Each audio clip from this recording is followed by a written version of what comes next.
South India shopping mall the wedding మంత్ర సరికొత్త wedding collection south India shopping mall. పూర్వీకులు ఎలా బ్రతికారు, మన ఋషులు ఎలా బ్రతికారు, ఎలాంటి జీవన విధానాన్ని మనకు అందించారు. అలాగని పూర్తిగా ఋషుల్లాగాను మనం బ్రతకడం లేదు, కానీ ఆధునిక కాలానికి అవసరాన్ని బట్టి అవసరాలు వేరు, కోరికలు వేరు కదమ్మా. అవసరాలకు సరిపడా ఉన్నప్పుడు ఇంకెందుకు కోరికల్ని పెంచుకుని అవి ఇవి పెంచుకుని మళ్ళీ దాని తర్వాత మనమే కష్టపడి మళ్ళీ తీసుకెళ్ళి రోడ్ల మీద బారేసి వాళ్ళని చూస్తూ ఉంటాను. రోడ్ల మీద ఎక్కడ చూసినా సోఫా సెట్లు వాడేసి పారేసిన తర్వాత నిండిపోతున్నాయి. ఆ డంపింగ్ యార్డ్ తీసుకొచ్చి అంతా మన గుడి దగ్గర పారేస్తున్నారు. కొనడం ఎందుకు, అలా పారేయడం ఎందుకు? ప్రకృతికి మనం ఎంత నష్టం చేకూరుస్తున్నాం. కాబట్టి ప్రకృతిని ప్రేమించాలంటే ప్రకృతికి అనుగుణంగా మనం నడుచుకున్నప్పుడే కదా. ఇవాళ మనం వదులుతూ ఉన్నటువంటి కర్బన ఉద్గారాలని రోజు పేపర్లో రాస్తున్నారు, గ్లోబల్ వార్మింగ్ అని. దానివల్లనే కదా ఈ మధ్యన వస్తున్నటువంటి ఫ్లడ్స్ అవనండి, అకాల వర్షాలు కానివ్వండి, రకరకాలుగా చవి చూస్తున్నాం కదా. ఋతుపవనాలన్నీ కూడా గతులు తప్పుతున్నాయి కదా. ఎందుకని మానవ ధర్మం గతి తప్పుతోంది కాబట్టి, ప్రకృతికి అనుగుణంగా మనం నడుచుకోవడం లేదు కాబట్టి. అందుకని మనకి మనంగా ఉన్నంతలో మనం ఒక్కళ్ళమే ఆచరిస్తే సరిపోతుందా అని మనం అనుకోకుండా, కనీసం ముందు మనం చెప్పే ముందు మనం కూడా కొంతవరకు ఆచరించాలి అనేటటువంటి నేపథ్యం మాది. అందుకని ఎక్కువగా ఆడంబరాలకి పోకుండా, ఏ ఇంటికి వెళ్ళినా ఆత్మీయత కనిపిస్తుందా, ఆడంబరం కనిపిస్తుందా? ఇవాళ ఆడంబరమే కనిపిస్తుంది. ప్రతి ఇల్లు ఒక ఎగ్జిబిషన్గా ఉంటుంది. ఒక ఇంటికి వచ్చిన అతిథులకి ఆదరణ ఇచ్చే ఇల్లుగా ఎన్ని ఉంటున్నాయి ఇప్పుడు. అది ముట్టుకో, ఇది ముట్టుకో, అది పాడైపోతుంది, ఇది షో కేసుల్లో బొమ్మలు, షో కేసులు ఉండే ఇవే కదా మనకి ఎక్కువగా తారసపడేది. ఏ ఇంటికి వెళ్ళినా ఒకళ్ళని చూసి ఒకళ్ళు పోటీ పడి సామాన్లు పోగు చేసుకుని చివరికి వెష్టపడి తర్వాత ఆ సామాన్ల మీద ఏదో ఒక రోజున విసుగు పుట్టి ఎక్కడో బారేస్తారు. అంటే విషయలంపటాల్లో పడి ఇరుక్కుపోతున్నాం మనం కదా. అందుకని మనకి పెద్దలు అందించినటువంటి జ్ఞానం ఏదైతే ఉందో, సింప్లిసిటీ. అబ్దుల్ కలాం గారు మన దీనిలో నుంచి ఆయన ఏమంటారు దాన్ని, ప్రెసిడెంట్ భవన్ ఏమంటారు, ఢిల్లీలో రాష్ట్రపతి భవన్ నుంచి బయటకు వచ్చేటప్పుడు ఏం పట్టుకొచ్చారు? 4 కోట్లు, 4 పెన్నులు, 4 పుస్తకాలు. ఏ వస్తువులు ఉపయోగించుకోవాలి ఆయన. సింపుల్గా దేనికి అంటకుండా బ్రతికారు ఆయన. లాల్ బహదూర్ శాస్త్రిజీ కూడా అంతే. కాబట్టి దానిలో లెస్ లగేజ్ మోర్ కంఫర్టబుల్ అమ్మా. ఎంత లగేజ్ మనకు తక్కువ ఉంటే అంత కంఫర్ట్గా ఉంటాం. కానీ ఇప్పుడు అట్లా ఉండలేకపోతున్నామే. అదే చెప్తున్నాక కోరికలు పెంచుకోవడంతో పెంచుకున్నది ఏమైనా రోజు రోజుకి. అందుకని అమ్మవారి నామాలో ఉంటుంది చూడు, మనోరూపేక్ష కోదండ పంచ తన్మాత్ర సాయక. చెరుకు గడతో పోల్చారు. అమ్మవారు చేతిలో ఉన్న చెరుకు గడని మన మనసుతో పోల్చారు. అక్కడ మన మనసుకు చూడు, చెరుకు గడకి కడుపులు ఎలా ఉంటాయో, ఒక్కొక్క కడుపు దగ్గరికి వచ్చేసరికి ఒక్కొక్క రుచి ఉంటుంది. వాళ్ళు ఏదో మామూలు టీవీ కొనుక్కుందాం, అది సరిపోలేదని మళ్ళీ పెద్ద ఇంచెస్, మళ్ళీ హోమ్ థియేటర్, రకరకాలుగా మనం కోరికలు పెంచుకుంటూ బంధించబడుతున్నామా లేదా? అందుకని అక్కడ ముడివేసి ఉంటుంది, అక్కడ చెరుకు గడ దగ్గర కూడా. ఆ బంధింపబడుతున్నాం. కోరికలు పెంచుకున్న కొద్దీ బయటికి వెళ్ళిన అమ్మ బీరువా తాళం వేసానో, లేదా ఇంటి తాళాలు వేసానో, లేదా ఎవరైనా వచ్చేమని పట్టు, ఇదే ఉంటుంది మనకి. బంధింపబడుతున్నాగా. అది ఏమీ లేనప్పుడు, అన్నీ వదులుచుకుంటూ ఉన్నప్పుడు దేనికి బంధింపబడంగా ఉన్నంతలో హాయిగా తృప్తిగా బ్రతకగలగడం అనేది మన జీవన విధానం. అందుకే పాల్ బ్రంటను భారతదేశం చూడాలని వస్తూ ఉన్నప్పుడు అక్కడ ఎవరో చెప్పారు టైంకి, నువ్వు భారతదేశాన్ని చూడాలి అని అనుకుంటే కలకత్తాలోను, హైదరాబాద్లోను, చెన్నైలోను, ఢిల్లీలో కాదు, యోగుల కుటీరాలకు వెళ్ళి చూడు, భారతదేశం ఏంటో నీకు అర్థమవుతుంది అన్నట్టు. అంటే మనది భోగభూమి కాదు, మనది యోగ భూమి. ఇప్పుడు మారిపోయింది, అయితే మొత్తానికి మారిపోయింది కదా.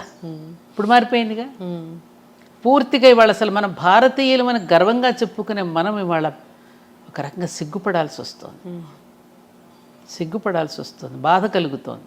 ఊరికే గొప్పలు చెప్పుకుంటున్నాం, సారే జహాం అచ్చా మేరా భారత్ మహాన్ చెప్పుకుంటున్నాం. కానీ ఎలా ఉంటున్నాం ఇవాళ? నిజంగా నేను చూస్తున్నాను. రీసెంట్గా నేను వెళ్ళి చూసి వచ్చినప్పుడు నాకు తెలిసింది ఏంటంటే, పాశ్చాత్యులు ఎంత చెడిపోలేదమ్మా. వాళ్ళ విధానాలు చాలా బాగుంది. చక్క చూసిన వాళ్ళని చక్క అందంగా పలకరిస్తారు. ఎవరైనా you're so pretty, you're so beauty, how are you అంటూ చక్క పలకరిస్తున్నారు. మే హెల్ప్ యూ అని అడుగుతారు. చక్క చిరునవ్వుతో నవ్వుతూ ఉంటారు అందరినీ. ఇక్కడ అలాంటివి వాళ్ళు ఒక కమిట్మెంట్తో పని చేస్తారు, సమయపాలన పాటిస్తారు. మరి అవన్నీ ఉన్నాయి, అవి ఎందుకు నేర్చుకోమను? ఎవరన్నా కొంచెం హైక్ వెళ్తుంటే వాళ్ళని ఎట్లా మనం దింపాలని చూస్తూ ఉంటాం.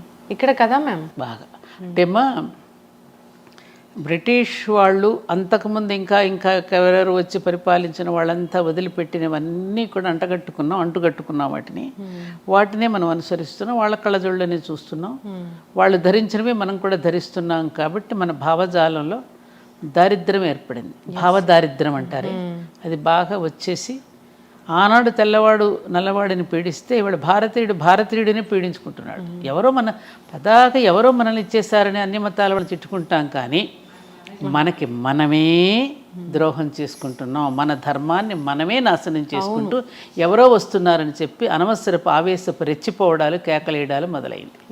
మనకి మనమే, ఎవరూ కాదు. అమ్మ, మీరు అన్నట్లుగానే చూస్తే ఈ మధ్యకాలంలో ఏదైనా ఫంక్షన్లు జరిగితే ఆడంబరాలు, షోకులు ఇవే ఎక్కువయ్యాయి, కానీ ఆప్యాయంగా పలకరించుకోవడం ఎక్కడా లేదు. అందులో కూడా ఫంక్షన్స్లో కూడా దూరంగా ఉన్న వాళ్ళు, అసలు రిలేటివ్స్ కాని వాళ్ళైనా ఏదో మాట వరుసకైనా పిలుస్తున్నారు, కానీ దగ్గర వాళ్ళు పేదవాళ్ళు అయితే వాళ్ళని పిలిచిన పరిస్థితులు ఎక్కడా కనపడట్లేదు. అది అవమానం చాలా. అంటే ఒక ఎగ్జిబిషన్ లాగా ఒక షో ఆఫ్ అయిపోయిందమ్మా. ఆప్యాయతలకి ఏనాడో తిలోదకాలు ఇచ్చేసేసారు. ఒకప్పుడు వివాహాలు జరిగిన బంధువుల ఇంట్లో ఒక నెల రోజుల ముందుగా వచ్చి ఒక సరసాలు ఆడుకుంటూ పిండి వంట, మా అందరి పెళ్ళిళ్ళప్పుడు మేము చూసినాయి, మేనమామలు భార్యలు ముందుగానే రావడం, పిండి వంటలు చేయడం, ఒడియాలు పట్టడం, ఇంటికి చక్కగా రంగులు వేసుకోవడం, తీర్చిదిద్దుకోవడం, మళ్ళీ పెళ్లి కూతురు చేయడానికి నాన్నమ్మలో, బాబాయిలో, పెదనాన్నలో మళ్ళీ తీసుకుని వెళ్ళడం. అసలు ఆ ప్రేమలో ఆ ఆప్యాయతలు ఇప్పుడు లేవు. అమ్మాయికి కూర్చోబెట్టి వెళ్ళేటప్పుడు కూడా చక్కగా మంచి చెడు చెప్పడం. అమ్మ, మేమందరం కూడా కొత్తగా పెళ్ళయిన తర్వాత అందరం కూడా ఆటుపోట్లు ఎదుర్కొన్న వాళ్ళమే. ఎందుకంటే 2 రకాల కుటుంబాల సంబంధం కుదుర్చుకున్నప్పుడు రకరకాల అలవాట్లు ఉంటాయి, స్వభావాలు ఉంటాయి. వాటన్నింటినీ ఎదుర్కొని కొద్ది రోజులు ఓపిక పడితే చూడు బ్రహ్మాండంగా ఓర్చుకుంటే ఓరుగలు లభిస్తుందమ్మా అని చెప్పేవారు. ఇవాళ లేదుగా. ఎంత మటుకు ముందే ఫోటోషూట్స్, డేటింగ్లు, రకరకాలైనటువంటి కొత్త వింతలన్నీ వచ్చేసాయి. ఆ అక్షతలు వేసేటప్పుడు కూడా వెళ్ళిన వాళ్ళు చాలా దూరాల్లో పెట్టేస్తున్నారు కదమ్మా. ఇప్పుడు ఇంకేంటి డెస్టినేషన్ ఏమంటారు, డెస్టినేషన్ వెడ్డింగ్స్. అందుకే మన డెస్టినీ ఇలా తగలబడుతుంది. ఆ డెస్టినేషన్ వెడ్డింగ్స్ అని ఇక్కడ దూర ప్రాంతాల్లో పెట్టడం, అక్కడికి వెళ్ళి 4-5 రోజులు రావడం. ఆ అమ్మాయికి అబ్బాయికి చక్కగా ఏది పంచల్ ఫంక్షన్స్ అని, హాఫ్ శారీస్ ఫంక్షన్ అని పెడతారు. చివరికి హాఫ్ శారీ వేసుకోదు. ఆ ఫంక్షన్ పెట్టినప్పుడు కూడా మెహందీ ఫంక్షన్స్, కాక్టైల్ పార్టీస్. నువ్వు సంపాదించిన సంపదను ఖర్చు పెట్టడానికి ఎన్ని మంచి పనులు లేవు? అవును, బోలెడున్నాయి కదా. వాటన్నింటికీ మనసు రాదు, వీటికి మాత్రం విపరీతంగా ఖర్చు పెడుతూ మిగతా వాళ్ళలో అసూయ ద్వేషాలు ఎవరు ప్రబలింపజేస్తున్నారు? మనం కాదా? కాబట్టి ఈ అవలక్షణాలన్నీ కూడా కలియొక్క లక్షణాలమ్మా. ఇవన్నీ కూడా మనకి బాగా ప్రబలుతున్నాయి. ఇవన్నీ కొంత నివారించుకుంటే సమాజం అంతా ఆరోగ్యంగా ఉంటుంది. అయితే మహిళలు తమ ఆరోగ్యం గురించి తాము పట్టించుకోవట్లేదు, కొవ్వొత్తిలాగా కరిగిపోతూ ఉన్నారు, కానీ వాళ్ళ ఆరోగ్యం గురించి పట్టించుకోకుండా ఇంటిల్లిపాది ఆరోగ్యం గురించి పట్టించుకుంటూ ఉన్నారు. ఇప్పుడు రకరకాల క్యాన్సర్లు అనేవి వస్తున్నాయి, ప్యాడ్స్ వాడితే క్యాన్సర్ వస్తుందని చెప్తూ ఉన్నారు.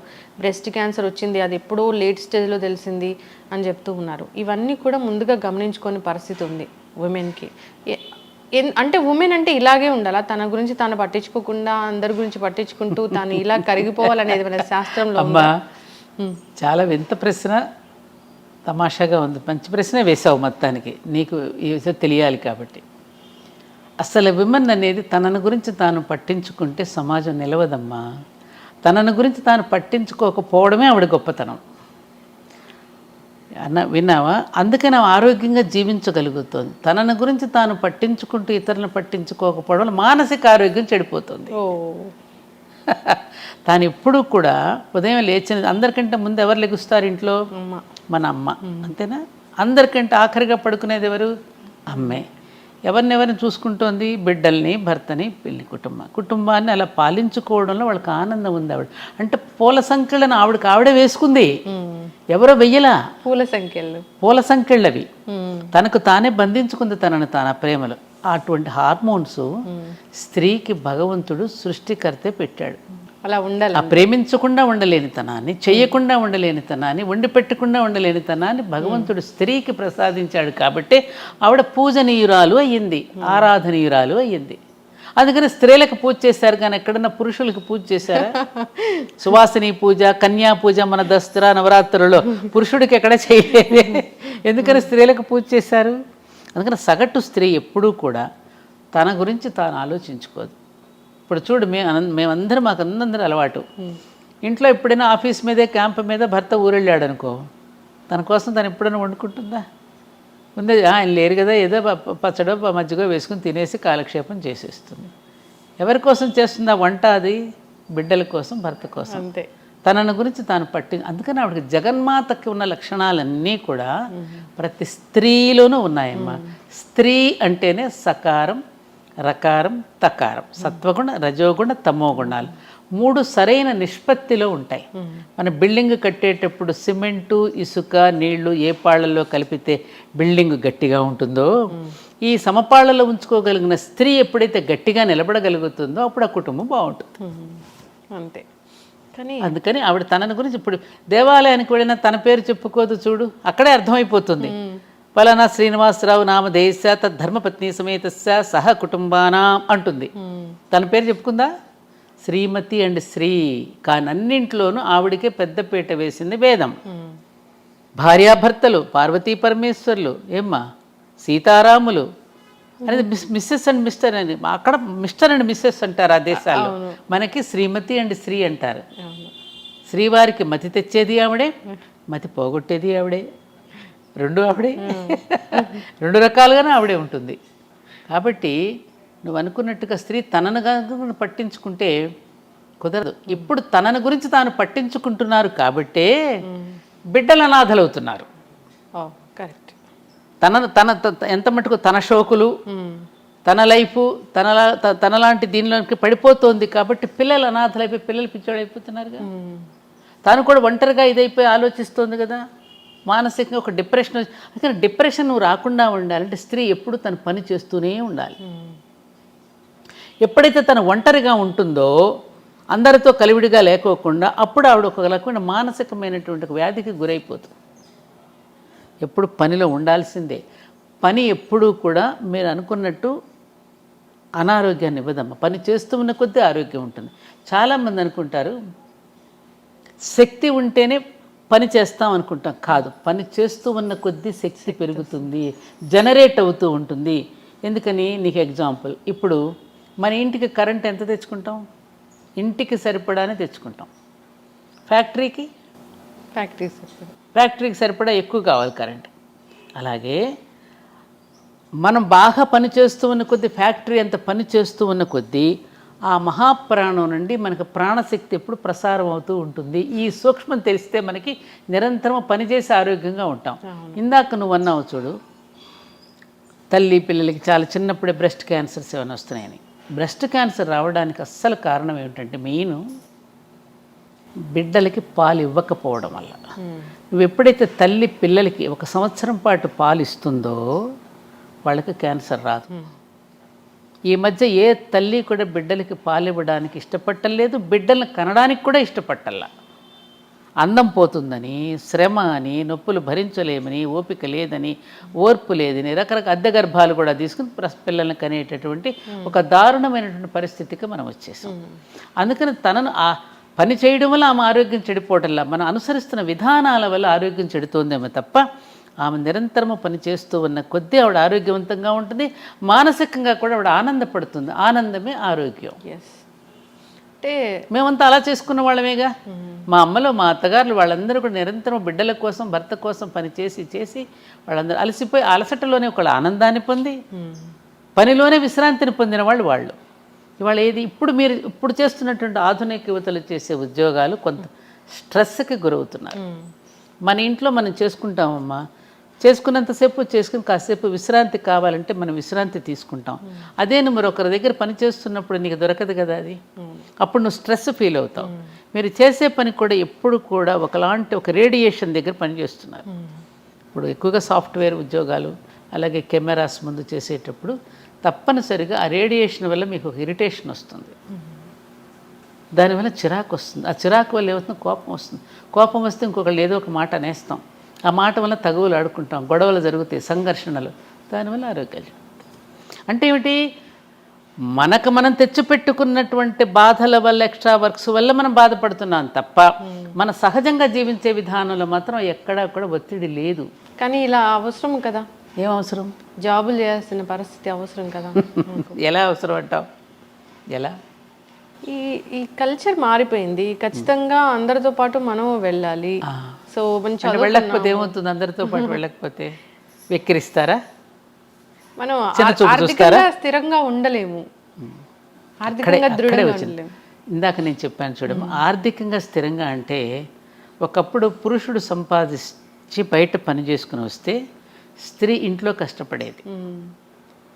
ఆయన వచ్చేసరికి ఇంట్లో కష్టపడేది. ఈ రెండు ఆయన బయట కష్టపడితే ఇప్పుడు ఇంట్లో కష్టపడిన కుటుంబాలన్నీ ప్రశాంతంగా వెళ్ళిపోయాయి. ఇప్పుడు ఎప్పుడైతే ఇద్దరం కష్టపడదాం బయటకు వెళ్ళిపోయానని అనుకున్నప్పుడు ఏమవుతుంది? పిల్లలు నలిగిపోతున్నారు. అవునా కదా? అవునా కదా? మరి పిల్లల్ని స్కూల్కి పంపాలి. మరి ఇంటా బయట కూడా నెగ్గుకు రాగలిగిన సామర్థ్యం ఎంతమందికి ఉంటుంది?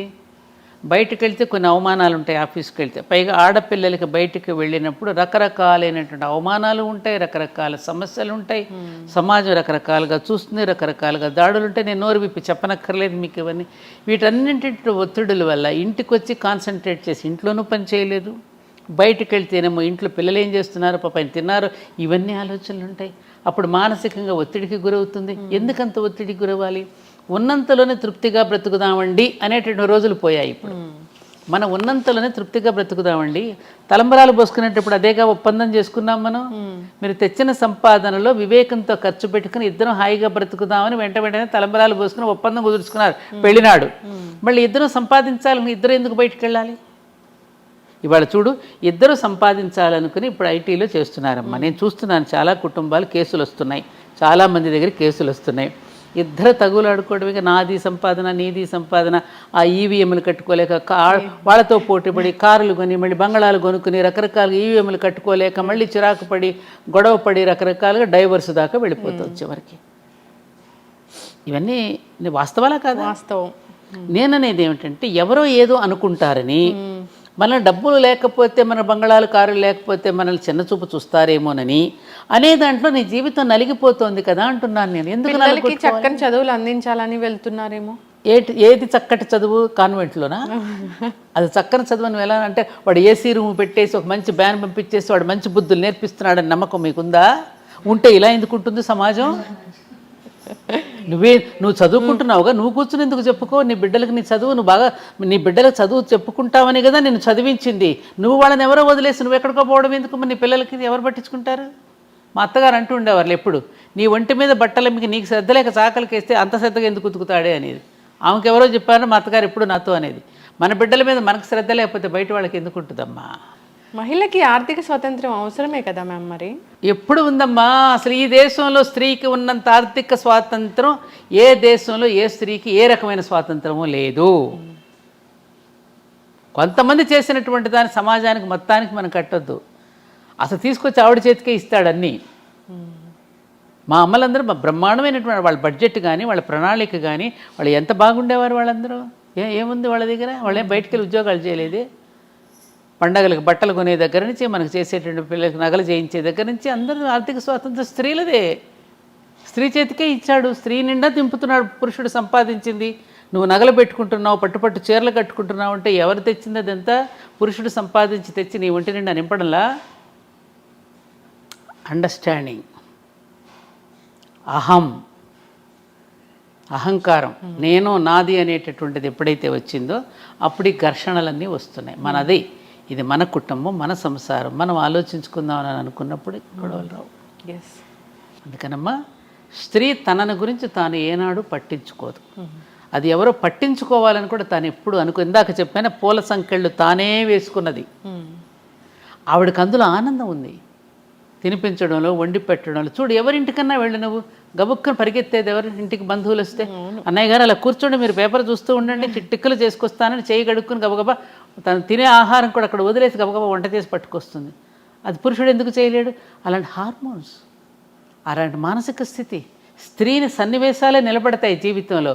పురుషుడునేమో ఎవరో నేర్పిస్తే నేర్చుకుంటాడు. స్త్రీకి ఒకరు నేర్పించనక్కర్లా. ఆమె పుట్టుకతోనే పరిణితి చెంది పుట్టింది భూమి మీదకి. పరిణితితోనే వచ్చింది. అందుకనే కన్యా పూజ దగ్గర నుంచి బాలా త్రిపుర సుందరి దగ్గర నుంచి రాజరాజేశ్వరి దగ్గర వరకు ఇన్ని అవతారాలలో 9 అవతారాలలో ఆవిడ ఎందుకు పూజ చేసాం? ఆమె యొక్క పరిణితి చెందిన స్థితిని మనకు కనిపిస్తుంది. అక్కడ పుట్టినప్పటి నుంచే ఎలా పరిణితి చెందుతూ పరిణామక్రమంలో ఆవిడ ఎలా ఎదిగిందో చూపించడానికి ఆ 9 రోజులు మన దేవీ నవరాత్రులలో అమ్మ యొక్క గొప్పతనాన్ని మనం చూపించుకున్నాం. అదే అసలు రియల్ విమెన్స్ డే అమ్మా. అసలు దసరా రోజే విమెన్స్ డే, మనం ఏదో ఎప్పుడో చేసుకుంటాం. కానీ ఇంత ఉందిరా. అందుకని ఉమన్ అనేటువంటి ఇంగ్లీష్ వర్డ్లోనే మ్యాన్ ఉన్నాడు కదా, ఎస్హెచ్ఈ షీలోనే హీ ఉన్నాడు, ఫిమేల్లోనే మేల్ ఉన్నాడు. ఆమెలోనే ఆయన ఉన్నప్పుడు ఆవిడకి ప్రత్యేకతను కోరుకోదు. అంతా ఆవరించినటువంటి శక్తి అంతా ఆవిడదే. యాదేవి సర్వభూతేషు శక్తి రూపేణ సంస్థిత, మాతృరూపేణ సంస్థిత, దయారూపేణ, లక్ష్మీ రూపేణ, జాతి రూపేణ, నిద్రారూపేణ, క్షుధారూపేణ. ఆకలి రూపంలో ఉన్నది ఆవిడే, నిద్ర రూపంలో ఉన్నది ఆవిడ. అందుకే నిద్రాదేవి అంటాం మనం. నిద్రాదేవి ఒడిలోకి జారుకున్నాడండి అంటాం. సేద తీర్చేది ఆవిడే, లయకర్త్రి ఆవిడే, పోషణకర్త్రి ఆవిడే, సృష్టికర్త్రి ఆవిడే. అంతటా ఆవిడేనమ్మా. తన యొక్క శక్తిని తాను తెలుసుకోలేక పాపం బాధపడుతోంది.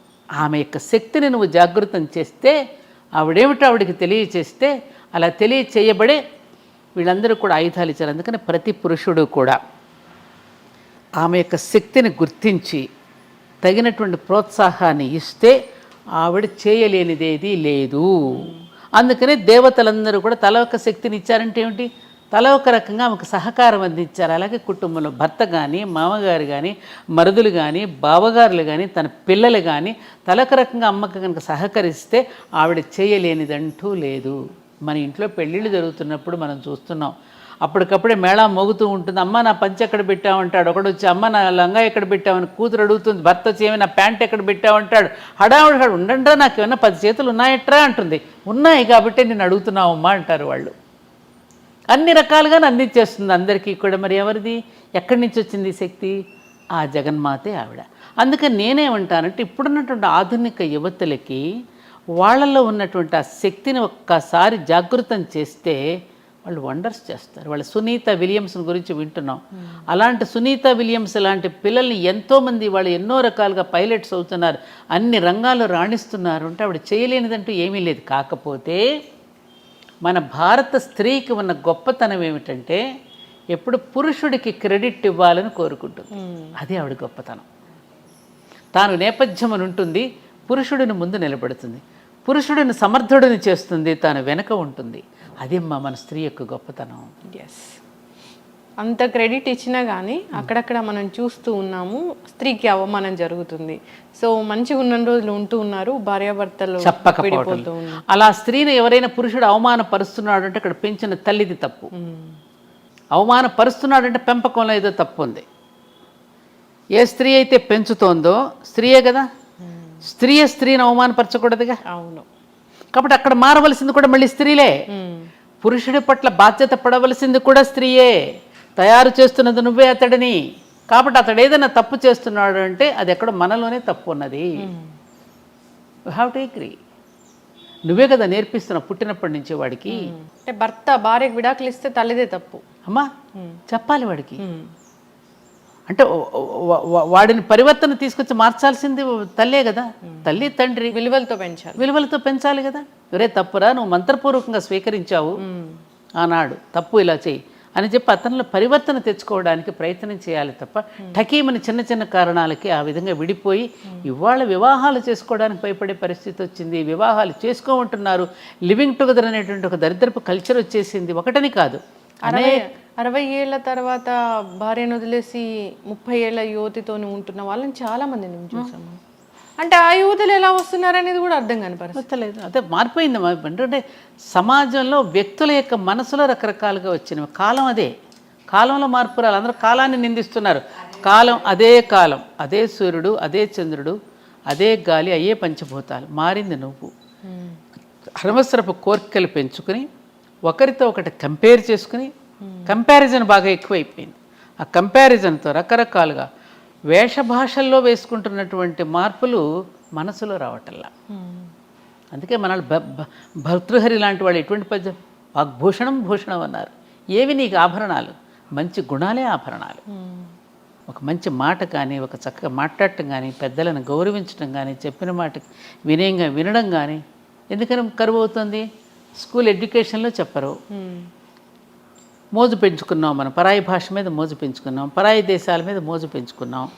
మనదైనటువంటి కల్చర్, మన ఋషుల యొక్క సంతానం. మనం వేరే దేశాలకి మన దేశానికి తేడా ఉంది. ఋషులు మనకి ఏదైతే చెప్పారో వాటిని మనం ఆచరించటం అనేది మన పూర్వీకుల నుంచి మనకు వచ్చింది. అదే మనం ఆచరిస్తూ వచ్చినంతకాలం జీవితాలు చాలా బాగున్నాయి. అది వద్దనుకున్నాం కదా. ఋషులు ఎవరు? వాళ్ళకే తెలియదు.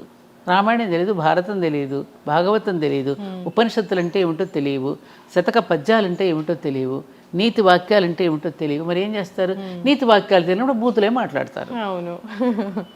కనీసం నేను పిల్లల్ని క్వశ్చన్ చేస్తున్నాను, ఏం చదువుతున్నావు నాన్న? 6th అంటాడు. కనీసం వాక్యం కూడా పూర్తి చేయడు. 6th 7th అంతే. 6th క్లాస్ చదువుతున్నాను నాన్నమ్మ అని కూడా అన్నాడు. పూర్తిగా ఆ మాటకు కూడా వాడికి బద్ధకమే. ఇవి ఉన్నాయి కదా చేతిలో. పిల్లలు నేర్పారు. రే తప్పురా, పెద్దవాళ్ళతో అలా మాట్లాడకూడదు, నిండుగా చక్కగా నమస్కారం చేసుకుని చక్కగా చెప్పాలని ఎవరు చెప్తున్నారు? పెద్దవాళ్ళు. ఇలా పోతే ముందు ముందు అసలు ఏం జరుగుతుందో తిరగబడుతుంది. మళ్ళీ వచ్చేస్తుంది. అలా అని కంగారు పడుకు నువ్వు.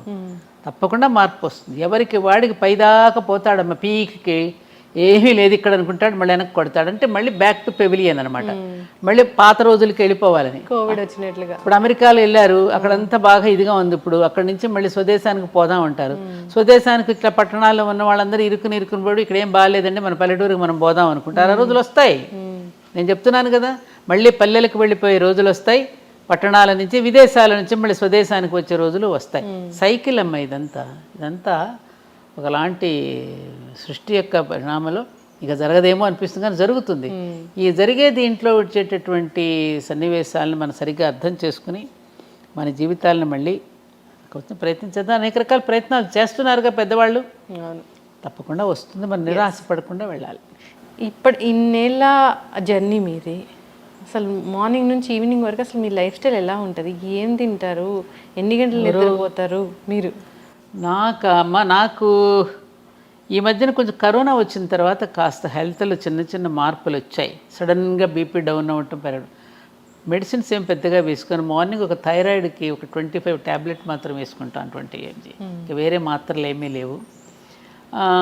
ఎక్కువ సమయం నేను కొంచెం ధర్మపురి క్షేత్రంలో అప్పుడప్పుడు అక్కడికి వెళ్ళి కార్యక్రమాలు నిర్వహించుకోవడం. ఎక్కడైనా విద్యార్థులు స్కూల్స్కి కాలేజెస్కి పిలిస్తే ఎక్కువగా అప్పుడు నా ప్రయాణం అంతా విద్యార్థుల మధ్యనే కదా, అలా వెళ్తూ ఉండేదాన్నమ్మా. ఎప్పుడన్నా కాసేపు కూర్చుని మాట్లాడటం, ఏదైనా మంచి మాటలు వినడం, చదువుకోవటం, ఇట్లాగే నా కాలక్షేపం. ఆహారపు అలవాట్లు చాలా సింపుల్. మార్నింగ్ ప్రొద్దున్నే లేవగానే కొంచెం పూజ, చిన్న హోమం చేసుకుంటాను. తర్వాత కొంచెం ఇడ్లీయో ఉపవాసం, చిన్న అల్పాహారం తీసుకుంటాను. మళ్ళీ మధ్యాహ్నం భోజనం, మళ్ళీ సాయంకాలం అల్పాహారం. ఒక్కొక్కసారి ఉదయం తినకపోతే సాయంత్రం మళ్ళీ అల్పాహారం. నాకు భోజన వేళల్లో కరెక్ట్ వేళలంటూ ఉండవు. అది కొంచెం ఆ డిసిప్లిన్ లేదు. ఎప్పుడెక్కడ వెళ్ళొస్తుంటాను కదమ్మా, టైం కాని టైం. బయట ఎక్కడ తినను. ఎంత లేట్ అయినా ఇంటికి వచ్చే భోజనం చేస్తా. ఫంక్షన్స్కి వెళ్ళినా పెద్దగా భోజనం చేయను ఎక్కడ.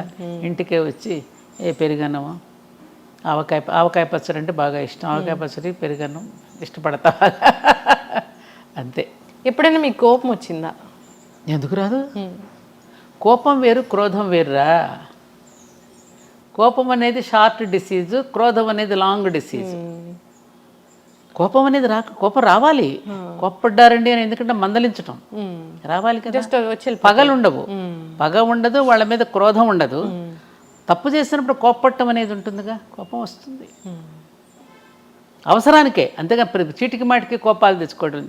వీలున్నంత వరకు అందరినీ ప్రేమగా ఆదరిస్తాను, ప్రేమగా పలకరిస్తాను. ఈ కుటుంబం అంతా నాదే అనే ఫీలింగ్ నాకు ఉంటుంది. జగమంతా కుటుంబం నాదే అనేటటువంటి ఫీలింగ్తో మా అమ్మగారికి ఉండేది, నాకు కూడా అదే వచ్చింది. అందరినీ ప్రేమించే హృదయం, ప్రేమతో ఉంటాను వీలున్నంత వరకు. ఎవరి మీద, ముఖ్యంగా నాకు భగవంతుడు ఇచ్చిన పెద్ద వరం, ఎవరి పట్ల నేను ఎక్కడ అసూయ చెందను. అందరూ బాగుంటే చూసి ఆనందపడుతూ ఉంటాను. ఎప్పుడు అందరినీ చూసి ఆనందపడితే ఈ కుటుంబం అంతా నాదే అనుకున్న వాళ్ళకి ఏ జబ్బులు రావు. అందుకే నాకు దీర్ఘవ్యాధులు లేవు. ఆ కరోనా ఒకటి వచ్చి ఇబ్బంది పెట్టింది, కానీ ఇంకా వేరే జబ్బులు లేవు. ప్రస్తుతం అంతా హ్యాపీగా ఆనందంగా ఉన్నానమ్మా. ఇంటికి ఎవరో ఒకళ్ళు వస్తూ పోతూ ఉంటారు, అతిథులు అభ్యాగతులు వస్తూ ఉంటారు. వాళ్ళతో టైం గడుస్తూ ఉంటుంది. ఏదో వాళ్ళు ఏదో కష్టాలు చెప్పుకోవడానికి అప్పుడప్పుడు స్నేహితులు వాళ్ళు వస్తుంటారు. అలా రోజులు గడిచిపోతున్నాయి. ఎప్పుడైనా ఏదైనా మనసుకు బాధ కలిగించే సందర్భం ఏదైనా వచ్చిందా, అంటే అవమానించారు అని బాధపడింది ఎప్పుడైనా ఉందా? ఇట్లే ఉన్నాయి, ఉంది. ఎట్లా మర్చిపోతారు దాన్ని? మర్చిపోవాలి. ఇప్పుడు ఎవరో ఆయన పెద్ద ఆయన పేరు గుర్తు రావట్లేదు. ఏమండి మనం ఆ మాటే గుర్తు చేసుకుంటా. ఇప్పుడు ఎవరైనా మన అవమానపరిచి మాట్లాడితే మళ్ళీ వాళ్ళని ఎందుకండి మీరు ఇట్లా గౌరవిస్తారని నన్ను అడుగుతారు. అవమానించిన వాళ్ళని ఎందుకు మీరు ఇట్లా గౌరవిస్తారని అడిగితే ఆయన చెప్పిన సమాధానం, చూడు కుక్క చెప్పు తింటుందని మనకు తెలుసు, కానీ ఇంటికి వస్తే దానికి చెప్పులు అన్నమే పెడతాం కదా. అది గుర్తు చేసుకుంటా. అలా ఏమిటంటే పెద్దలు చెప్పినటువంటి మాటలు మనకి ఆ విధమైనటువంటి ఒక దీన్ని ఇస్తూ ఉంటాయమ్మా. అందుకని మనం అవమానిస్తున్న వాడిని కూడా మనం ప్రేమిస్తూ ఉంటే ఏదో ఒక రోజు తప్పకుండా వాళ్ళలో పరివర్తన వస్తుంది. నాకు ఆ నమ్మకం ఉంది. అందుకని అది ప్రతి మనిషి జీవితంలో అవమానాలు పడని వాళ్ళు ఎవరు? ఇంకొకటి ఏమిటంటే మా మాస్టర్ గారు ఎప్పుడనేవారు, నిన్ను పరిహసిస్తున్నవాడు అవమానపరుస్తున్నవాడు కూడా పైవాడేనని తెలుసుకో. అంటే భగవంతుడే. ఎందుకని నువ్వు ఎంతవరకు నిలబడగలవో నిన్ను కుదిపి చూస్తున్నాడని అర్థం చేసుకో. కాబట్టి పరిహసిస్తున్నవాడు కూడా పైవాడే. ఇలాంటివన్నీ మనకు గుర్తొచ్చాయనుకో మనల్ని మనం తట్టుకోగలుగుతాం. మనల్ని మనమే ఇట్లా తట్టుకుంటాం. కొంచెం ఓపిక పట్టు. ఇంకొకటి కూడా ఉంది, రుద్రాధ్యాయంలో మనం చెప్పేటప్పుడు జంబే దదామి అని వస్తుంది ఆఖరిలో. మనం తప్పు చెయ్యకపోయినా మనల్ని అవమానిస్తూ ఉంటారు, నిందిస్తూ ఉంటారు కదా, అలాంటి వాడిని జంబే దదా శివుడి నోట్లో వేసేయమన్నాడు. ఆ మంత్రం అనాలా? అట్లా మంత్రం ఉంది అధ్యాయంలో, పూర్తి మంత్రం నేను సడన్గా గుర్తు రావట్లేదు, కానీ ఆఖరిలో జంబే దధామి అని అంటాడనమాట. నేను తప్పు చెయ్యకపోయినా నన్ను అవమానించాడు అనుకో, ఇంకా నేనేం చేస్తాను? మన పెద్దవాళ్ళు మామ ఆడు పాపం వాడే అనుభవిస్తాడులే అంటాం కదా, అలా అనమాట. జంబే దధామి. నిజంగానే అనుభవిస్తారా? ఎప్పుడో డెఫినెట్గా ఈ మధ్యకాలం కొంచెం తొందరగా పెంచాడు. ఆయనకు కూడా బాగా ఎక్కువైపోయినాయి కేసులు పైన. అందుకని ఈ మధ్యన కొంచెం చిత్రగుప్తుడికి చెప్పినట్టున్నాడు, రే చాలా పేరుకుపోతున్నాయి, సుప్రీంకోర్టులో కూడా అలా తొందరగా కేసులు తొందరగా క్లియర్ చేస్తే బాగుండు. ఇక్కడ చేయటం లేదు, కానీ పైవాడు మాత్రం ఈ మధ్యన కొంచెం వేరే సెక్షన్ పెట్టి ఇప్పటికిప్పుడే అనుభవించేటట్టు చేస్తున్నాడు. ఈ చోట కర్మ ఈ చోటే, ఈ రోజే చేస్తున్నాడు.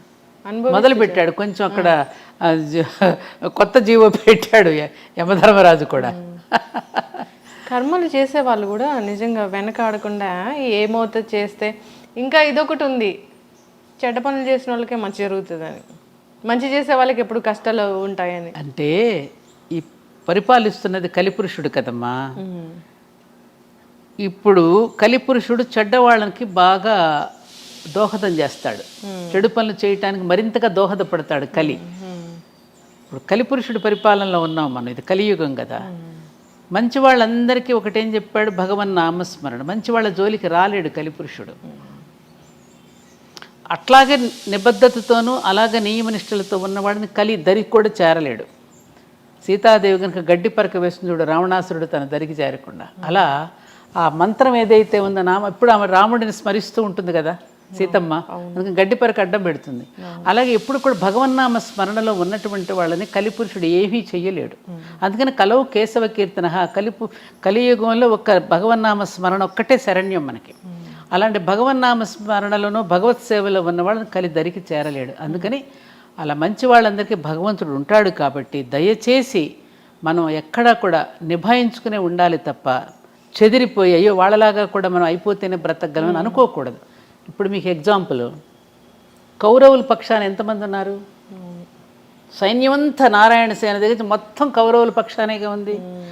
పాండవులు అనే 5గురు పక్షాన ఎవరున్నారు? ఒక్క కృష్ణుడు అనేవాడే ఉన్నాడు. చివరికి గెలిచింది ఎవరు? పాండవులేగా. నీతిగా నిజాయితీగా పాండవుల్లాగా బ్రతికితే శ్రీకృష్ణుడు అనేవాడు మన పక్కన ఉంటాడు. ఈ ధైర్యంతో మనం బ్రతికేస్తే ఎప్పటికైనా విజయం మంచి వాళ్ళకే. అది ఆ తత్వం మనకు బోధపడాలి అంటే సద్గోష్ఠి, సద్గ్రంథ పఠనము, సత్సాంగత్యము, సత్పురుషుల యొక్క కలయిక ఇవన్నీ ఉంటే ఆ ధైర్యంతో మనం బ్రతికేస్తాం. ఉన్నంతలో హాయిగా బ్రతకగలమమ్మ మనం. 1 ఎకరం పొలం పెట్టుకుని, ఒక ఆవునో ఒక గేదెనో పెట్టుకుని ఇంత కూరగాయల దొడ్లోనే పండించుకున్న జీవితాలు ఎంతమంది బ్రతకలా మన పూర్వీకులు. ఇప్పుడు కూడా మనం బ్రతకగలం. పల్లెలన్నీ వదిలేసి వచ్చేసాం, పొలాలన్నీ ఎవరికో ఇచ్చేసాం, పొలాలన్నీ ప్లాట్లు వేసేస్తున్నారు, పాటలు పడుతున్నారు. మరి మన జీవన విధానం మార్చుకోకుండా కష్టాలు ఎవరో పెడతాం ఏంటమ్మా? కష్టాలు మనకు మనం తెచ్చుకుంటున్నాం తల్లి. తృప్తి అనేది మన జీవితాలకి లేకపోవడం వల్ల వస్తున్న తిప్పలే ఇవన్నీ. తృప్తిగా మనం బ్రతకగలం. 4 చీరలు పెట్టుకుని కూడా హాయిగా బతకగలం. వెనకటి రోజుల్లో కట్టుడు చీరలు 2, దాపుడు చీరలు 2 ఉండే. ఎక్కడైనా ఫంక్షన్కి వెళితే ఆ అమ్మనో ఈ అమ్మనో కట్టుకుని వెళ్ళారు. పిల్లలకి పెళ్లి కూతుర్లు చేస్తే కూడా పాత వాళ్ళ చీరలు కట్టి పెళ్ళిళ్ళు చేశారు. ఆ నగలు కూడా పెద్దవాళ్ళు ఎవరైనా పెట్టి చక్క పని కానిచ్చేసేసి కాపురాలు హాయిగా నిలబడ్డాయి. ఇప్పుడు పెళ్లి చీరే లక్షల్లో కడుతున్నారు. ఆడపిల్ల తల్లిదండ్రులకి అప్పులే మిగులుతున్నాయి, అది జీవితాంతం తీర్చలేనప్పుడు. ఇంటి నిండా ఆ పెళ్లి ఆల్బమ్లు ఉంటున్నాయి. మళ్ళీ రెండో పెళ్లి కుదిరితే ఈ ఆల్బమ్లు ఎక్కడ తయాలో అర్థం కావట్లేదు. వాడు ఎప్పుడైనా చూశాడంటే మళ్ళీ వాడి మనసు ఏమవుతుందో, ఈ అమ్మాయి ఆల్బమ్లు చూసి వాడేమనుకుంటాడో అని ఈ ఆల్బమ్లు దాయలేక తెస్తున్నారట. ఇప్పుడు మొత్తం డీరైల్ అయిందంటాం చూడమ్మా. మొత్తం జీవితం పట్టాలు తప్పిపోయిందమ్మా. మానవ జీవితం పట్టాలు తప్పిపోయి జీరైందని ఏడిస్తే ఏం లాభం? నువ్వు మళ్ళీ పట్టాలకి ఎక్కువ పెద్దలు చెప్పిన బాటలోకి మళ్ళీ వెళ్ళు, అప్పుడు నీ జీవితం బాగుంటుంది. ఎస్, ఖచ్చితంగా మన రూట్స్ మనం మళ్ళీ వెళ్ళాలి. పైగా జీవన విధానం ఎలా ఉంటే బాగుంటుందో అని చెప్పినటువంటి పుణ్యభూమి, జ్ఞానభూమి మన దేశమే. విశ్వగురు స్థానంలో ఉండి ప్రపంచానికి తెలియజేసింది. చాలామంది అవి తీసుకుని ఆచరిస్తున్నారు విదేశాలలో. మనం ఆచరించటలా. మనలాగా తిండిని పోగు చేసుకుని పిల్లల కోసం ఆస్తులు పెట్టి అట్ట చేయరు అక్కడ దేశాల్లో. ఉన్నంతలో పని చేస్తారు, వీకెండ్స్కి వెళ్తారు, ఎంజాయ్ చేస్తారు, చక్కగా పద్ధతిగా పని చేస్తారు, చక్కగా అందరినీ పలకరించుకుంటారు, హ్యాపీగా ఉంటారు వాళ్ళు. అందులో కొన్ని వాళ్ళు తీసుకుని ఆచరిస్తున్నారు, హ్యాపీగా ఉన్నారు కదా వాళ్ళంతా. ఇప్పుడు మన దాంట్లోకి వచ్చేస్తున్నారు. ఇస్కాన్కి వెళ్ళండి, జగన్నాథ రథయాత్రలు పాల్గొంటున్నారు, బ్రహ్మాండంగా సంగీతాలు పాడుతున్నారు, డాన్సులు వేస్తున్నారు. శ్రీకృష్ణ మనం కూడా చదవనంత అందంగా రుద్ర నమ్మక చమకాలు చదువుతున్నారు. భారతీయతను ప్రేమిస్తున్నారు ప్రపంచ దేశాలలో. ఆనాడు వివేకానందుడు చెప్పినటువంటి వాణి ఇంకా ఆగలదు, ఇంకా మొగుతూనే ఉంది ప్రపంచ దేశాల భారతదేశం యొక్క గొప్పతనాన్ని. మరి మనం ఎందుకు తెలుసుకోవటం? చిన్న దానికి తగువలు, మత గొడవలు, కుల గొడవలు, ఏమిటివన్నీ? కులాల మధ్య మతాల మధ్య చిచ్చు పెట్టుకుని మనం ఇప్పుడు ఈ మధ్య మళ్ళీ స్టార్ట్ అయింది. ఒకటమ్మా, ఏం చెప్తున్నాడు అనుకున్నప్పుడు ధర్మం గుర్తుకొస్తుందమ్మా. ఎవరు చెప్తున్నారు అన్నప్పుడు మతం గుర్తొస్తుంది. అలా వ్యక్తుల పేర్ల మీద మతాలు పెట్టేసి మధ్యలో చిచ్చులు పెట్టేసి ఎవరి ఇంటర్ప్రిటేషన్స్ వాళ్ళు ఇచ్చేస్తున్నారు, ఎవరి నిర్వచనాలు వాళ్ళు చెప్పేసి గందరగోళం సృష్టించేస్తున్నారు. ఏం చెప్పాడు అనేది ధర్మం. ఎవరు చెప్తున్నారన్నప్పుడు మతం పుట్టింది. మనది సనాతన ధర్మం, ఎటర్నల్ ధర్మ. అది సృష్టిలో ఉన్న ధర్మమే మానవ ధర్మం. ఈ మనిషి అనేవాడు విశ్వానికి ఒక నమూనాగా నిలిచాడు. విశ్వంలో ఏదుందో మానవుడి దేహంలో కూడా అదే ఉంది. బ్రహ్మాండంలో ఏదుందో పిండాండంలో అదే ఉంది. ఆ బ్రహ్మాండానికి పిండాండాన్ని శృతి కలుపుకొని జీవిస్తే నీ జీవనం బాగుంటుంది అని ఒక ముక్కలో చెప్పారు. దీనికి ఇన్ని గ్రంథాలు అక్కర్లేదు, ఇంత థీసిస్లు అక్కర్లేదు, ఇన్ని పిహెచ్డీలు అక్కర్లేదుగా. దీనికి ఎవరి నిర్వచనాలు వాళ్ళని చెప్పేసేసుకునేసరికి రకరకాలు పుట్టేసి అబ్బో నానా గందరగోళంగా ఉంటుంది. ఇప్పుడు టెంపుల్స్ ధ్వంసం చేసేంతవరకు వస్తుందిగా. వచ్చేస్తా పిచ్చి ఎవరికి వాళ్ళు చేసేసుకోవటం. ఎవరు చేస్తున్నారో తెలియదు, ఎందుకు పుట్టిస్తున్నారో తెలియదు. అథవా ఎందుకని ఈ సనాతనం అనేటటువంటి ఎటర్నల్ ధర్మ, ఈ వేదం అనేది అపౌరుషేయం. ఇది ఎవరు సృష్టించింది కాదు, ఎవరు రాసింది కాదు, వ్యక్తులతో వచ్చింది కాదు. ఇది ఎప్పుడు సనాతనమే. ఇది ఎవరు ధ్వంసం చేయగలిగింది కాదు అసలు. హిమాలయాలను ఎవరైనా పెకలించి వేయగలరా? అలాంటిదే ఇది కూడా, ఎవ్వరూ పెకలించలేరు. అలాంటి సనాతనమైన నిత్యనూతనమైనటువంటిది ఈ ధర్మాన్ని ఎవరు ఏం ఇవన్నీ మనుషులు చేసే పిచ్చి కోతలు, పిచ్చి మాటలే తప్ప ఎవరు ఏం చేయలేరు దీన్ని. అటు నుంచి ప్రపంచం మొత్తం ఇటువైపుకు చూస్తోంది. ఇప్పుడు ఇక్కడ మనం కొట్టుకుంటున్నాం. ఈ సమయంలో వాళ్ళు మనల్ని దీంటి మనమందరం అటు వెళ్ళి ఇదే నేను అమెరికా వెళ్ళినప్పుడు ప్రిన్స్టన్ యూనివర్సిటీ, ఐన్స్టీన్ అక్కడే కదా. ప్రిన్స్టన్ యూనివర్సిటీకి ప్రొఫెసర్ డాక్టర్ బిఎం గుప్తా గారు వెళ్ళినప్పుడు ఐన్స్టీన్ కలవడానికి వెళ్ళాట. ఐన్స్టీన్ కలవడానికి వెళ్ళినప్పుడు ఐన్స్టీన్ని సంస్కృత భాషలో ఆహ్వానించాడు. ఆహ్వానిస్తున్నప్పుడు పాపం ఈయనకి ప్రతిస్పందన చెప్పలేకపోయాడు సంస్కృతంలో. ఆయన ఆశ్చర్యపోయి భారతదేశంలో నుంచి సంస్కృతానికి మూలమైనటువంటి భారతదేశం వచ్చినటువంటి మీరు సంస్కృతంలో మాట్లాడలేకపోవడం ఏమిటి? రండి, నా లైబ్రరీలో అన్ని సంస్కృత గ్రంథాలు ఏమున్నాయి, భగవద్గీత ఉంది, వాటిని బట్టే కదా నేను ఇవన్నీ కూడా కనుగొనగలిగానని అన్నాడట. అట్లా ఇవాళ ప్రపంచ దేశాలన్నీ కూడా భారతదేశాన్ని కొనియాడుతూ అన్ని సనాతన ధర్మం యొక్క గ్రంథాల నుంచి తీసుకునే బాగుపడ్డామని వాళ్ళే చెప్తున్నప్పుడు మరి మనం ఇక్కడ ఇలా కొట్టుకుంటుంటే ఎలా ఉంటుంది? అవును. న్యూటన్ ఏమన్నాడు? నేను నా పూర్వీకుల భుజాల మీద నుంచే నేను అంత దూరం చూడగలిగాను అన్నాడు. ఇవి మన పిల్లలకి అటువంటి ప్రేరణని ఇవ్వాలమ్మా. అనవసరపు ఈ చదువుల్లో కూడా తీసేయవలసిన కలుపు మొక్కలు చాలా ఉన్నాయి. ఆ కలుపు మొక్కలన్నీ ఏరేస్తేనే ఈ విద్యార్థి అనే వృక్షం బాగా ఎదుగుతుంది. ఆ విద్యార్థి అనేటటువంటి మొక్కను ఎదగాలి అంటే ఆ చుట్టూ వేసే ఎరువు ఎటువంటిదై ఉండాలి? మంచి ఆలోచనలు, జాతీయ భావన, దైవభక్తి, ఇవన్నీ పెంపొందించకపోతే ఏమవుతుంది? విద్యార్థి దశలోనే వాడికి మతద్వేషము, కులద్వేషం రేపెత్తిస్తున్నారు. అది చెప్పకపోతే ఇది ఎక్కువైపోతుందిగా. మరి వీటిని గురించి మనం ఎందుకు పెద్దలైనటువంటి వాళ్ళు, విద్యావేత్తలు, మేధావులు పట్టించుకోవాలి కదా ఇవన్నీ. చేంజ్ రావాలి అసలు. అందుకనే నేను విద్యార్థి లోకంలో ఎక్కువగా గడపడానికి ఇష్టపడతాను లక్ష్మి. ఎందుకంటే ఆ వయసులో కనుక పిల్లలకి కనుక మనం మనసులో కనుక ముద్ర వేస్తే జీవితంలో ఎప్పటికీ మర్చిపోలేరు వాళ్ళు. అక్కడి నుంచే మనం మొదలవ్వాలి. మాకు చిన్నప్పుడు అదే కదా బీజం పడింది. అవును. 1వ తరగతి నుంచే మాకు పలకా బల్పం తీసుకున్న ఆ ఈ అని రాసినప్పుడే ఆ అమ్మ, ఆ ఆవు, ఈ ఇల్లు, ఈ ఈశ్వరుడు, అక్కడే ధర్మార్థ కామ మోక్షాలకు ప్రతీకలే ఆ ఈ. ఆ అంటే అమ్మ ధర్మం, ఆ అంటే ఆవు జ్ఞానం, ఈ అంటే ఇల్లు కామం. అర్థం అంటే కదా, ఆవు ఉంటేనే కదా మనకు అర్థం, డబ్బులు వచ్చేది, సంపదనిచ్చేది ఆవే కదా. ఈ ఇల్లు అంటే అక్కడి నుంచే కదా మన కామ్యకర్మలని చేసేది, ఇంటి దగ్గర నుంచే కదా. తర్వాత ఈ అంటే ఈశ్వరుడు, మోక్షం ఇచ్చేది ఈశ్వరుడు. ఈ భావనతో మనం మొట్టమొదటి విద్యాభ్యాసం అక్కడి నుంచి మొదలు పెట్టించారు. A for apple, B for bread వచ్చేసింది కదమ్మా. అవును. యాపిల్ తినడం, బ్రెడ్, సి క్యాట్, డాగ్, మరి వీటితో నేర్పించేసేస్తే తిండి కోసమే ఉద్యోగం అనేటటువంటి, చదువు అనేటటువంటి బ్రెడ్ అండ్ బటర్ కోసమే చదువుతున్నాం అనేది వచ్చేసింది. కాబట్టి వాళ్ళెవరో అంటగట్టి వెళ్ళిపోయినటువంటి వాటిని ఇప్పటికైనా తుడిచిపెట్టి మనదైనటువంటి విధానం, మన ఋషులు ఏదైతే ఇచ్చారో ఆ విధానాన్ని మనం అనుసరించి ఇకనైనా మనం మారితే, ఇకనైనా మారుదాం, యుగం మారుతుంది. అంటే మనం మారుదాం, యుగం మారుతుంది. ఖచ్చితంగా మార్పు అనేది. సాదాగా జీవిద్దాం, ఉన్నతంగా ఆలోచిద్దాం. అందరం యోగులు కానక్కర్లా, నిరుపయోగులు కాకుండా ఉంటే చాలు అనేది మన ఎజెండా. ఖచ్చితంగా మ్యామ్. చివరిగా ఒక ప్రశ్న, అంటే ఇప్పుడు ఉన్న ఆహారపు అలవాట్లు చూస్తే పిజ్జా, బర్గర్, మొత్తం జంక్ ఫుడ్, లేదా ఆన్లైన్ ఆర్డర్లో మిడ్ నైట్ బిర్యానీలు అన్నీ తింటూ ఉన్నారు. అసలు వీటన్నిటిని చూస్తే ఏమనిపిస్తుంది మీ మనసులో? ఇప్పుడు పిల్లలు తల్లిదండ్రుల మీద తిరగబడుతున్నారు, ఉద్రేకాలు. వాళ్ళకి వెంటనే ఇన్స్టెంట్గా వాళ్ళకి ఇవ్వకపోతే పేరెంట్స్ని తిట్టడము, పేరెంట్స్ మీద తిరగబట్టని చూస్తున్నాగా. అవును. కారణం ఏమిటి? ఎవరో చేసినటువంటి పదార్థాలు, రకరకాల ఆలోచనలతో చేసినటువంటి వంటకాలు, తినకూడనటువంటి ఎప్పుడెప్పుడో నిలవ ఉన్న పదార్థాలు, బ్యాక్టీరియా ఇచ్చిన పదార్థాలు అర్ధరాత్రి పూట తింటున్నారు. అర్ధరాత్రి ఎవరు తింటారు? రాక్షసులు తింటారు, నిశాచరులు అంటారు. అప్పుడు రాక్షసులు సంచరించేటటువంటి సమయం. అప్పుడు తీసుకునేటువంటి ఆహారం ఏమవుతుంది? మన ఆహారం, తినే ఆహారం మన మనసుకు చేరుతుంది.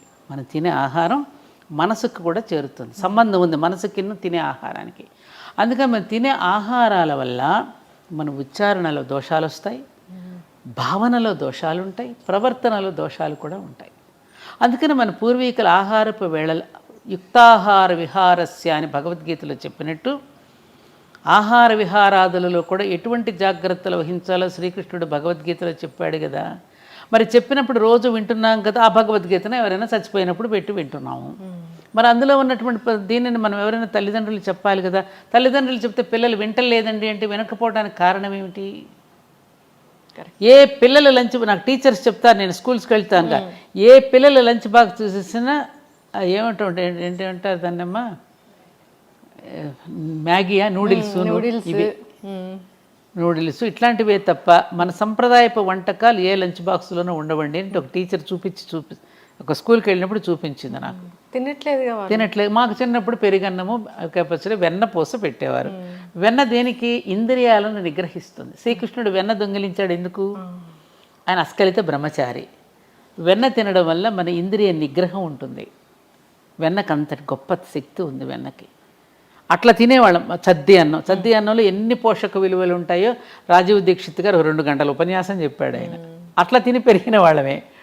మరి ఇవాళ పిల్లలకి ఎటువంటి ఆహారం పెడుతున్నాం, ఆహారాన్ని బట్టి వాళ్ళకి లక్షణాలు వస్తున్నాయమ్మా.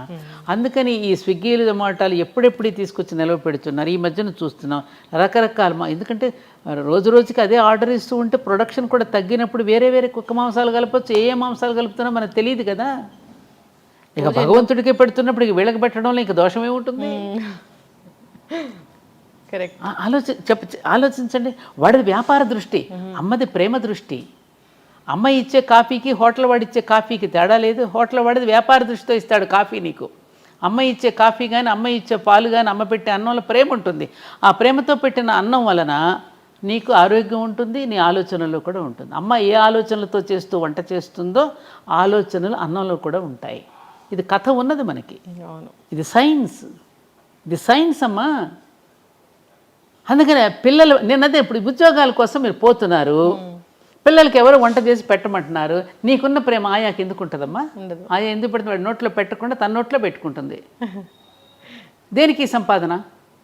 ఎవరి కోసం? ఆ పిల్ల అడిగింది కదా, పని మనిషి మీద, అమ్మ నువ్వు తాళాలు పని మనిషికి ఇచ్చేళ్ళు, బంగారం పని మనిషికి ఇచ్చే, నేను స్కూల్ నుంచి వచ్చేసరికి ఫంక్షన్కి వస్తానంటే తాళాలను బంగారం పని మనిషికి ఎట్లా ఇస్తాను, నీకేం బుద్ధి లేదా అని అడిగితే తల్లిని, మరి అయితే నన్ను ఎందుకు నా ఆయాకి అప్పగిచ్చి వెళ్తున్నావు అంటే ఆ బంగారం కూడా విలువ లేదన్నా. నేను మంచి క్వశ్చన్. అవునా కదా?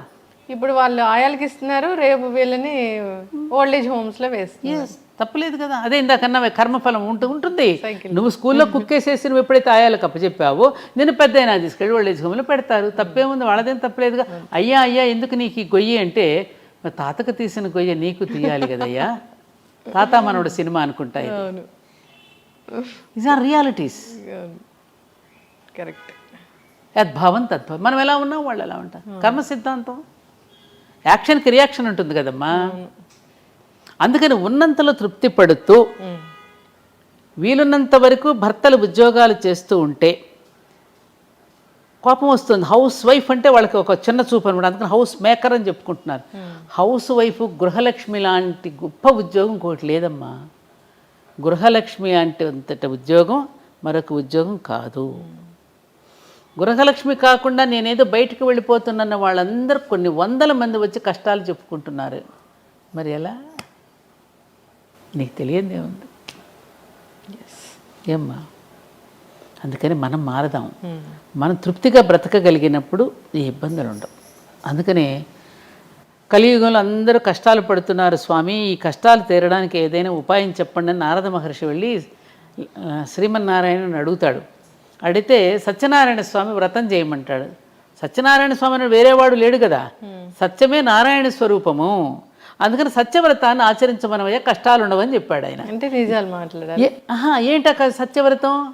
అందుకని కథలో ఎవరిని పెట్టాడు? ఒక బ్రాహ్మణుడు ఉంటాడు, ఒక వైశ్యుడు ఉంటాడు, ఒక రాజు ఉంటాడు, ఒక కట్టెలు కొట్టుకుని శూద్రుడు. అంటే 4 వర్ణాలు ఇవి, కులం కాదు. బ్రాహ్మణ అంటే శిక్షణ, క్షత్రియ అంటే రక్షణ, వైశ్య అంటే పోషణ, శూద్ర అంటే పరిచర్య, శ్రమశక్తి. ఈ 4 కనుక కమిట్మెంట్తో పని చేస్తే కష్టాలు ఉండవు. జ్ఞానాన్ని బోధించవలసిన బ్రాహ్మణుడు జ్ఞానాన్ని బోధిస్తూ, సమాజాన్ని రక్షించవలసిన క్షాత్రశక్తి సమాజాన్ని రక్షిస్తూ, ధనాన్ని సమానంగా పంపిణీ చేయవలసిన వైశ్యుడు సమానంగా రేట్లు ఎక్కువ వేయకుండా సమానంగా పంపిణీ చేసేటటువంటి ధనశక్తి, అలాగే తన శరీరంతో శ్రమతో సమాజాన్ని సేవించుకునే శ్రమశక్తి. ఈ 4 భాగాలు సమాజానికి 4 అంగాలు.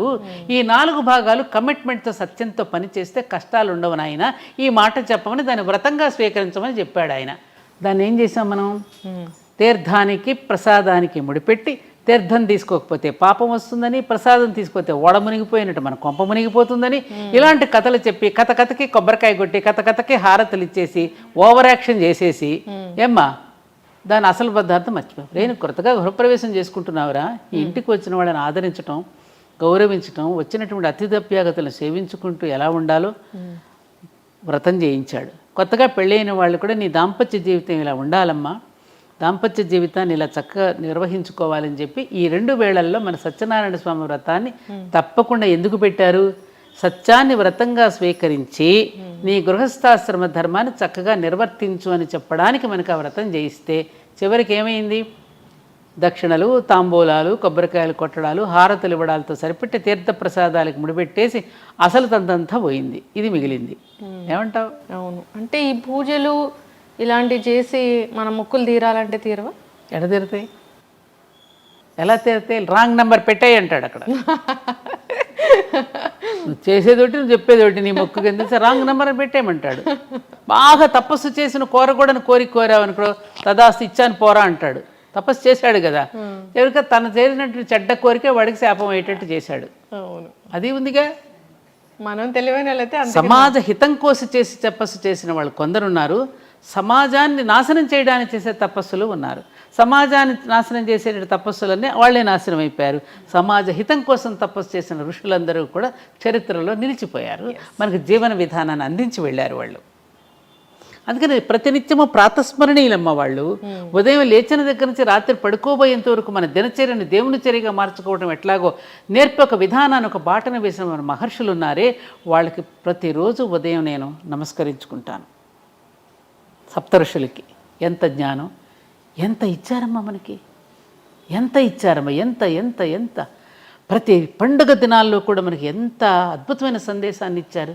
నువ్వు చెడిపోకుండా ఉండడానికి సంవత్సర కాలం కూడా సంవత్సర పురుషుడు గానాన్ని మనకి వినిపించి, ప్రతిరోజు నువ్వు చెడిపోకుండా పట్టాలు తప్పకుండా పండుగల రూపంలో నీ చేత ఆచరింపజేసి పుణ్యం అనే అకౌంట్ను నువ్వు బ్యాంకులో దాచుకోవడానికి ఎంత శరీరాలను కాల్చుకుని వాళ్ళందరూ ఎన్ని ఇచ్చారమ్మా మనకి.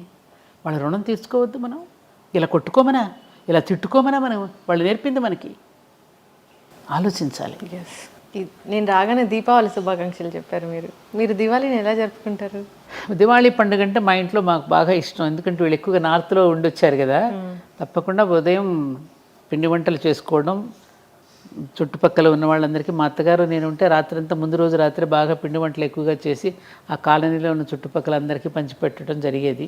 ఇప్పుడు ఎవరు రావటం లేదుగా పండుగలు సామూహికంగా భోజనాలు చేయడానికి. ఇదివరకు ఇట్లాగ ఎవరికి వారే విడిపోతున్నారు కదా, సామూహికంగా రండి అనేటువంటి పద్ధతి పోయింది. మా పల్లెల్లో ఉంటే ఆ ఉన్న కులాల వాళ్ళందరినీ భోజనానికి పిలుస్తాం. ఇది చాకలి సోదరుడు, మంగలి సోదరుడు, కమ్మ సోదరుడు, కుమ్మరి సోదరుడు, అందరినీ. ఎందుకంటే ప్రతి వృత్తిలో నువ్వు సహకరిస్తున్నావు కదా ఒకరికొకరు. నేను పంట పండిస్తున్నాను, నేను పంట పండించేటప్పుడు మీరందరూ నాకు సహకరిస్తున్నారు, కాబట్టి అందరం కలిసి భోజనం చేద్దాం రండి. అన్ని కులాల వాళ్ళు వచ్చి భోజనం చేస్తే ఆ వండిన పిండి వంటలు అందరం కలిసి భోజనం చేసే విధానం మనకు పండుగల్లో ఉండేది. ఇప్పుడు రాజకీయ నాయకులు వచ్చిన తర్వాత ఈ రాగద్వేషాలు పెంచేశారు కదా అందరిలో. ఎర్షెడ్ వాళ్ళకి పెరిగాక ఎవరికి వాళ్ళే మేము రామని భోజనాలకు ఎవరు రావట్లా ఇప్పుడు. అలా అయిపోయింది ఇప్పుడు. కాబట్టి ఇంక సాయంకాలం అయ్యేసరికి దీపాలు వెలిగించుకోవడం. ముఖ్యంగా దీపాలు వెలిగించేటప్పుడు మేము చేసేది ఏమిటంటే, మనకి జీవితంలో మనం ఎదుగుతూ ఉన్న కొద్దీ మనకి సహాయం చేసేవాళ్ళు ఉంటారు. మన తాతగారులు, మన అమ్మమ్మలు, నాన్నమ్మలు, మనకి ఎవరెవరైతే మనకి ప్రేమగా చూశారో, మనకి జీవితంలో మనకి ఉద్యోగంలో కానీ సద్యోగంలో కానీ ఏదైనా ఒక వ్యాపారం ఏదో ఒక రూపంలో మనకు సహకరించే వాళ్ళు ఉంటారు. ఆ సహకరించినటువంటి వాళ్ళ కృతజ్ఞతలు చెప్పుకుంటూ వాళ్ళ పేరుతో ఒక దీపం పెడతా నేను. ఇది పలానా వారికి నాకు ఈ సహకరించారు కాబట్టి వారి పేరు మీద ఈ దీపం అని వారికి నమస్కారం చేసుకో. దాన్ని బలివైశ్వ దీపం అంటారు. ఉంది మనకి. ఇది ముందు రోజున పెడతారు, బలి దీపాలను పెడతారు. ఆ చనిపోయిన వాళ్ళందరినీ గుర్తు చేసుకుంటూ వాళ్ళ పేరు మీద ఒక దీపం వెలిగించుకోవడం, అలా దీపాలు పెట్టుకోవడం. ఇంకా సాయంకాలం పిల్లలంతా వస్తే అందరం కలిసి కాసేపు ఏదో చిన్న చిన్న టపాకాయలు వెలిగించుకొని, దీపాలు వెలిగించుకొని అందరం కలిసి భోజనం చేయడం. ఇంతకన్నా అందరూ కూడా అలాగే చేసుకోవాలని. ఎవరైనా అంతే కదా, పెద్ద పెద్ద సౌండ్లు, పెద్ద పెద్ద అబ్బా వద్దమ్మా. అది ఆ శబ్ద కాలుష్యం అనేది చాలా ప్రమాదకరం. నేను చెప్పినా కూడా వినడం లేదు. మొన్న కూడా మా దేవాలయంలో వద్దు బాబు, మీరు చెప్తే వినండి రా బాబు అంటే అంత పెద్ద పెద్ద బాంబులు ఆ మహిషాసురుడి దహనానికి. అది ఎంతమంది, కొంతమంది చుట్టుపక్కల వాళ్ళు కాస్త హార్ట్ పేషెంట్స్ కూడా ఉంటారు. వాళ్ళని కూడా మనం దృష్టిలో పెట్టుకోవాలి కదా. మన సరదాలు ఇతరులకు ఇబ్బంది పెట్టకూడదు. చెప్పినా వినే స్థితిలో లేరు. నేను ఎన్ని చెప్పినా మన తీసుకొచ్చి అన్ని బాంబులు పెట్టేశారు. భయంకరం, పెట్టకూడదు. విష్ణు చక్రాలు, భూచక్రాలు, తారాజువలు, మతాబులు, చిచ్చుబుడ్లు అవి ఇష్టం, కళ్ళకు చూస్తానికి ఆనందంగా ఉంటాయి. అలాంటివి వెలిగించుకుంటే బాగుంటుంది. ఖచ్చితంగా అమ్మ, చాలా చక్కటి విషయాలు చెప్పారు. ఆచరించాలని కోరుకుందాం, అందరూ హాయిగా ఉండాలని కోరుకుందాము. సో ఇంకా నాకు చాలా డౌట్స్ ఉన్నాయి. ఈ సిరీస్ అనేది కంటిన్యూ చేయాలని నేను కోరుకుంటున్నాను. మీరు నాకు ఆచరిస్తున్నారు లేదు, ఇంకా సమాజంలో చాలామంది ఇంకా అటువంటి వాళ్ళు ఉన్నారు కాబట్టి ఇంకా సమాజంలో మనం బ్రతకగలుగుతున్నాం. లేరని నేను అనడంలా, ఉన్నారు. ఇంకా ఎందుకంటే ఈ దేశం చెడిపోతే ప్రపంచానికి దిక్కు ఉండదు. అందుకని ఏ కొంచెం చెడు వచ్చినా కూడా ఆందోళన పడతాం మనం. అమ్మో ఈ మాత్రం చెడు కూడా భరించలేదు ఈ దేశం. ఇది ఆర్యావర్తనం అనే పుణ్యభూమి. ఆర్యావర్తనం అంటే ఏమిటి? ఆర్యులంటే వేరే ఎవరో కాదు, శ్రేష్ఠులు. శ్రేష్ఠులందరూ పుట్టినటువంటి భూమి ఇది. ఆర్యులందరూ వర్తించిన భూమి అంటే శ్రేష్టమైనటువంటి ఒక నోబుల్ పర్సన్స్ వర్తించినటువంటి భూమి. కాబట్టి ఇటువంటి భూమిలో చెడు అనేది ప్రవేశిస్తే ఇది ప్రపంచానికి కూడా మంచిది కాదు. ప్రపంచానికి కూడా దిక్సూచి మనమే కాబట్టి, ప్రపంచానికి కూడా జ్ఞానాన్ని అందించిన జ్ఞానభూమి కాబట్టి, ఆ మాత్రం చెడు వచ్చినా భరించలేనటువంటి భూమి కాబట్టి ఇలా ఆందోళన పడుతున్నాం. కానీ ఇంకా ప్రపంచంలో చాలామంది మంచి చేస్తున్నారమ్మా. మానవత్వం అనేది మహానుభావుడు. మన నిజంగా నేను అశ్రుతర్పణం నీ ఛానల్ ద్వారా టాటా గారు మహానుభావుడు. ఈ దేశం పట్ల కృతజ్ఞతతో ఆయన చేసి వెళ్ళినటువంటి మంచి పనులు, ఆయన జీవించిన ఇల్లు కూడా లేకుండా జీవించినటువంటి గొప్ప మహానుభావుడు కూడా మరి మన దేశంలో పుట్టి మనకి ఎంతో చేసినటువంటి జంషెడ్జీ టాటా దగ్గర నుంచి ఇప్పటి ఉన్నటువంటి ఈ టాటా దగ్గర వరకు మనందరం గుర్తుపెట్టుకోవాల్సినటువంటి వ్యక్తులు మన దేశంలో చాలామంది ఉన్నారమ్మా. కలాం గారి దగ్గర నుంచి ఎంతోమంది, వివేకానందుడు, వీళ్ళందరూ పుణ్యులు జన్మించినటువంటి జన్మభూమిలో పుట్టాం మనం, ఉన్నాము. కాబట్టి తప్పకుండా మన దేశం మళ్ళీ ప్రపంచానికి ఆదర్శంగా ఉంటుంది. ఈ తప్పులన్నింటినీ సరిదిద్దుకోవడానికి శక్తివంతమైనటువంటిది అన్నింటికంటే మీడియా. కాబట్టి మళ్ళీ దాన్ని చెడగొట్టినా బాగు చేసినా రెండు మీడియా చేతిలోనే ఉంది. కాబట్టి అటువంటి మీ మాధ్యమాల ద్వారా మంచి విషయాలను ఎక్కువగా ప్రసారం చేస్తూ ఉంటే అందరూ మంచి వైపే తప్పకుండా మళ్ళుతారు. ఎస్, ఖచ్చితంగా అమ్మ. మేము కూడా తూచా తప్పకుండా ఆచరిస్తాము. మంచి I dream it, I dream. నేను కలగంటాను. ఓకే, చక్కటి ఇన్ఫర్మేషన్ మ్యామ్. ధన్యవాదాలు. నమస్కారం లక్ష్మి, చాలా సంతోషం అమ్మా.